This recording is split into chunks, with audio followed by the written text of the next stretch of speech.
All right, so a concept mapping website that I like to use in class is called MindMup.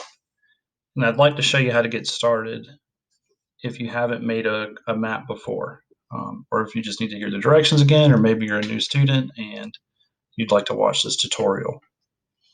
So the first thing you're gonna do is when you go to the website, you need to scroll all the way down to the bottom. So if you're logged into your Google account, which you should be for class,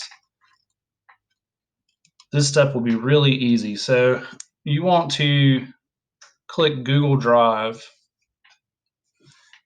under storage options. So again, scroll down to storage options and make sure that you've changed the setting to Google Drive. And that will save your concept maps to your Google Drive.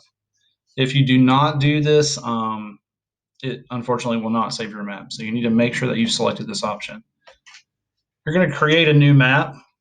At this point, if this is your first time making a map, you will have to select to sign in with Google. A little window should open, and you select your email address. And that should help you sign in with Google. And if you've done this correctly, when your map is opened, you'll see that your student email address will be at the top right-hand corner of your map. So the very first map we made was we were talking about the branches of science. And so we wanted to talk about the three main branches of science. So to get started here, you want to start working on your map. So you can see here that you're going to double click here to begin to edit this bubble. All right, so now I can change the text. We changed this to science. At this point, if you'd like to change the size of the font, which I recommend doing, especially for the center bubble, or these are called nodes on this website. So for the center node, you want to increase the size of the font. Here you can see you have some font options. All right. From here, we wanted to add the three main branches of science that we'll be discussing this year. So to add a node, you want to make sure that the central node is highlighted, and you can tell that it is by this dotted white border. And the button to do that is right here, and it's called Insert Child Node. And you'll see that that'll add a bubble to our concept map. The first science that we discussed was physical.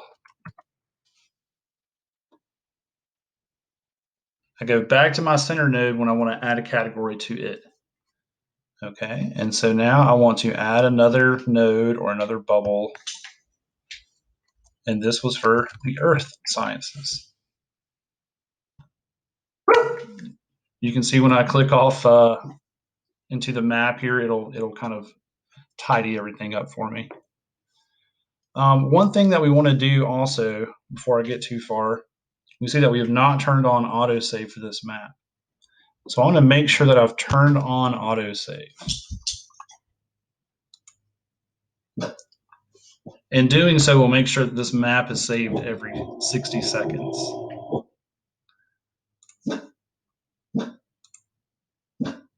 The last node that I wanted to add was for the life sciences or biology.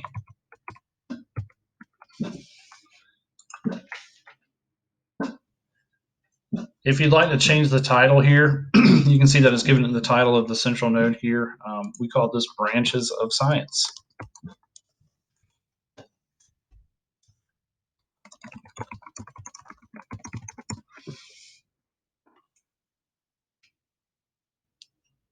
And you can see that it auto saves when I make changes. And so that's how you get started in MindMup, which is a concept mapping website that I like to use for class.